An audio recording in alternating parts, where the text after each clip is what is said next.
Hello dear students, इस video में बच्चों हम फेस्टिवल्स के बारे में पढ़ेंगे कि कौन कौन से फेस्टिवल्स हम लोग सेलिब्रेट करते हैं। तो बच्चों फेस्टिवल्स कई तरह के मनाए जाते हैं इंडिया में। जैसे कुछ होते हैं नेशनल फेस्टिवल होते हैं जो राष्ट्रीय त्यौहार होते हैं, और कुछ होते हैं जो रिलीजियस फेस्टिवल्स होते हैं, यानी कि जो अलग अलग धर्म के हिसाब से मनाए जाते हैं। तो सबसे पहले हम नेशनल फेस्टिवल्स यानी कि राष्ट्रीय त्योहारों के बारे में पढ़ेंगे। कुछ त्योहार ऐसे होते हैं बच्चों जो पूरे राष्ट्र में यानी कि पूरे देश में मनाए जाते हैं, इनको हम नेशनल फेस्टिवल्स बोलते हैं। ये कौन कौन से नेशनल फेस्टिवल हैं हमारे देश में? जैसे कि Independence Day, Republic Day, Gandhi Jayanti, ये जो फेस्टिवल्स हैं इनको नेशनल फेस्टिवल बोलते हैं। अब हम एक एक करके अलग अलग फेस्टिवल के बारे में पढ़ेंगे। जैसे इंडिपेंडेंस डे कब मनाया जाता है? 15 अगस्त 1947 को हमारे देश को आज़ादी मिली थी, इसलिए हर साल हम 15 अगस्त को इंडिपेंडेंस डे के रूप में मनाते हैं। और इस दिन हमारे जो प्रधानमंत्री होते हैं, प्राइम मिनिस्टर होते हैं, वो दिल्ली में लाल किले से झंडा फहराते हैं। इसके बाद रिपब्लिक डे दूसरा नेशनल फेस्टिवल है जो कि 26 जनवरी को मनाया जाता है। इस दिन भारत में उसका अपना संविधान लागू हुआ था, इसलिए इसको हम रिपब्लिक डे गणतंत्र दिवस के रूप में हर साल 26 जनवरी को मनाते हैं। इसके बाद गांधी जयंती 2 अक्टूबर को मनाई जाती है हर साल। इस दिन महात्मा गांधी जी का जन्म हुआ था, तो इसको हम गांधी जयंती के नाम से मनाते हैं। और इस दिन लोग राजघाट जाते हैं और वहाँ पर उनको श्रद्धांजलि देते हैं। तो इस तरह से ये हमारे नेशनल फेस्टिवल्स हैं। इसके बाद कुछ रिलीजियस फेस्टिवल होते हैं। रिलीजियस फेस्टिवल मतलब जो धर्म के अनुसार मनाए जाते हैं। जैसे आपको पता है कि भारत में बहुत सारे त्यौहार मनाए जाते हैं, अलग अलग धर्मों के लोग रहते हैं, अलग अलग फसलें काटी जाती हैं हमारे देश में। तो ऐसे त्यौहार जो फसल कटने पर मनाए जाते हैं उसको हम हार्वेस्टेड फेस्टिवल कहते हैं। जैसे भारत में अलग अलग धर्म और संस्कृति के लोग रहते हैं, इसलिए लोग ये त्यौहार अलग अलग त्यौहार मनाते हैं। तो अब हम यहाँ पर कुछ त्योहारों के बारे में पढ़ेंगे। जैसे दिवाली। दिवाली रोशनी का त्यौहार है। आप सबको पता है कि लोग इस दिन दिया जलाते हैं, मोमबत्ती जलाते हैं, मिठाइयाँ और गिफ्ट बांटते हैं अपने दोस्तों को, और बच्चे जो हैं वो पटाखे फोड़ाते हैं। और लोग भगवान गणेश जी की और देवी लक्ष्मी की दिवाली के दिन पूजा करते हैं। इसके बाद क्रिसमस का त्यौहार मनाया जाता है। ये त्यौहार जीसस क्राइस्ट के जन्मदिन के रूप में मनाया जाता है, जो कि 25 दिसंबर को हर साल मनाया जाता है। इस दिन चर्च में, गिरजाघरों में अलग विशेष प्रार्थनाएं की जाती हैं। सेंटा क्लॉज बच्चों के लिए उपहार लाते हैं और हर एक घर में क्रिसमस ट्री को सजाया जाता है। इसके बाद ईद का त्यौहार मनाया जाता है। ईद मुसलमानों का एक बहुत ही महत्वपूर्ण त्यौहार है। ये रमज़ान के पवित्र महीने में मनाया जाता है। इस दिन मुसलमान लोग मस्जिद जाते हैं और वहाँ पर अपनी प्रार्थना करते हैं। वो नए कपड़े पहनते हैं और एक दूसरे को मिठाइयाँ देते हैं, एक दूसरे को ईद मुबारक की बधाई देते हैं। और एक स्पेशल मिठाई बनाई जाती है, उस दिन उनको सिवैयाँ बोलते हैं।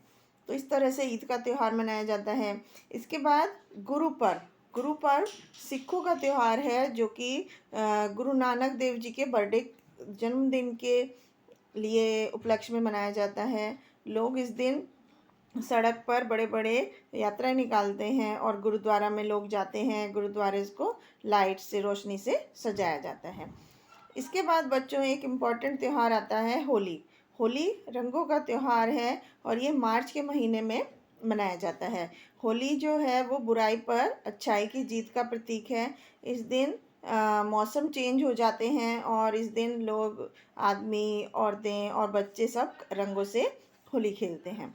इसके बाद दशहरा एक इम्पॉर्टेंट त्यौहार है। दशहरे में क्या होता है? दशहरा बुराई पर अच्छाई की विजय का प्रतीक है। रामलीला होती है इस समय में 9 दिनों तक, नवरात्रि में 9 रातों तक रामलीला का आयोजन किया जाता है। और 10वें दिन फिर दशहरे के दिन रावण का पुतला बनाकर जलाया जाता है।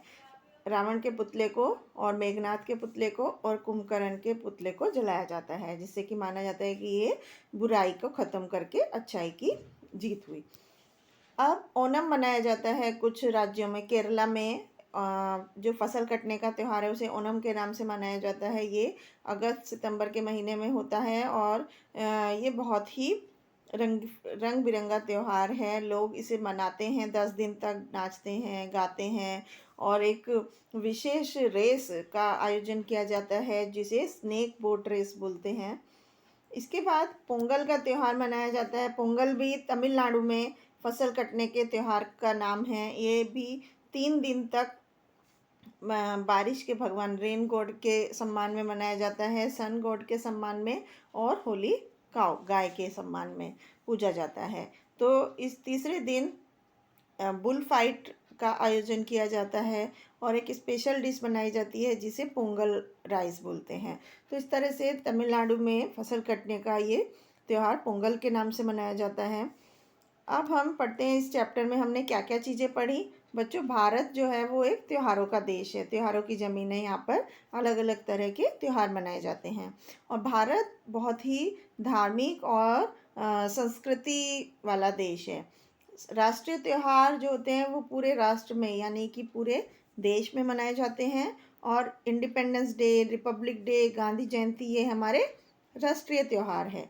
और इसके अलावा होली, दिवाली, ईद, क्रिसमस, गुरु पर्व ये सब हमारे रिलीजियस त्यौहार हैं जो कि हम धर्म के हिसाब से मनाते हैं। तो आइए अब इसके कुछ एक्सरसाइज पोर्शन करते हैं। यहाँ पर पहले हमें सही ऑप्शन को टिक करना है। जैसे goddess Lakshmi is worshipped on, देवी लक्ष्मी की पूजा कब की जाती है? दिवाली पे की जाती है। महात्मा गांधी का बर्थडे कब मनाया जाता है? 2 अक्टूबर को मनाया जाता है। स्पेशल डिश पोंगल राइस किस मौके पर बनाया जाता है? पोंगल के मौके पर। क्रिसमस क्रिश्चियंस लोग क्या मनाते हैं? क्रिश्चियंस लोग क्रिसमस मनाते हैं। तो इस तरह से इन क्वेश्चंस के आंसर कर सकते हैं। इसके बाद फिल इन द ब्लैंक्स है। इंडिपेंडेंस डे 15 अगस्त। इंडिपेंडेंस डे कब मनाया जाता है? 15 अगस्त को। रिपब्लिक डे 26 जनवरी को रिपब्लिक डे मनाया जाता है। गांधी जयंती 2 अक्टूबर को मनाया जाता है। Holi is the festival of colours, Holi जो है वो रंगों का त्यौहार है। Pongal is harvest festival of Tamil Nadu.